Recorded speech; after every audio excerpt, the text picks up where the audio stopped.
Hey guys, I am doing part two of healing from insecurities. And this one is going to be how it starts. So first we have to identify that we have insecurities. So that being said, something that I learned early on when everything started to deteriorate in my life, that I was extremely insecure and I didn't realize I was insecure. So I have a book that I read. It was called Healing from Rejection.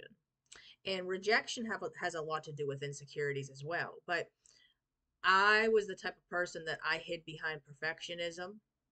I had to look perfect. Everything had to be perfect, like my weight, my hair, my teeth, had to be really white. My skin had to be perfectly bronzed and my makeup. And, so I had to look perfect. And then I had to make sure my house was perfectly organized. I was a perfect cook. Everything was perfectly seasoned. And, it was like everything had to be perfect. And I hid behind the perfectionism. But really, rejection and insecurities go hand in hand. So that was because I was extremely insecure. So I was hiding behind the perfectionism to make myself feel secure in something, okay, which were all that.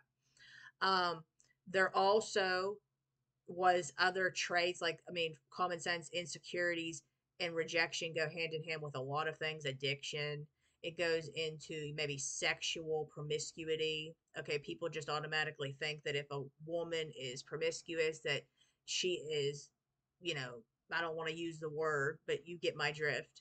And really, that's insecurity, that's rejection that they're trying to hide behind. So, what we have to do is we have to identify whether or not we have insecurities. And a lot of the time we do. How do we respond to people?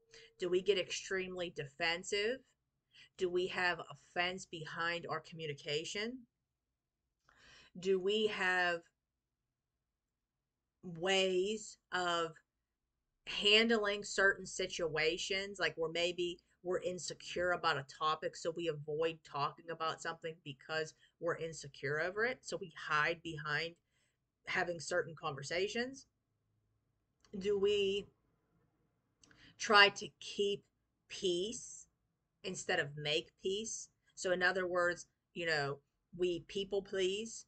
This has to do with insecurities. Maybe, like, something that, I'm starting to learn is we can people please, and it can be a hidden way of doing it. But all of this actually stems from insecurities and rejection and all the things. So step one from healing from rejection is we have to identify that there's a problem.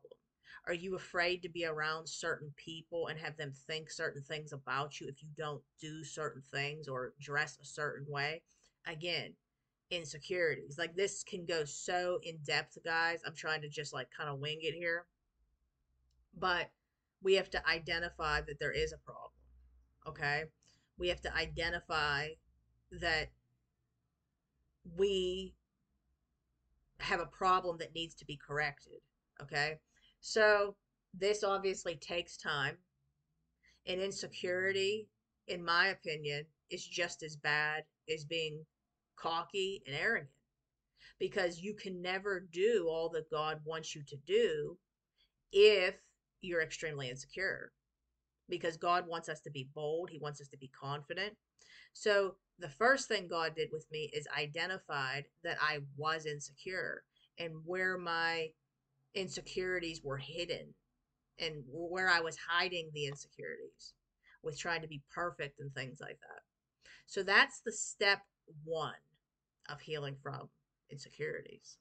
And then in the next one, I will get into what God did next with me. I hope that this blessed you. I hope that it helped you, because insecurity is definitely something that takes a long time, and it's hard to heal, but it definitely can be done. So I hope that this blessed you, and I will see you in my next video, guys. God bless. Bye.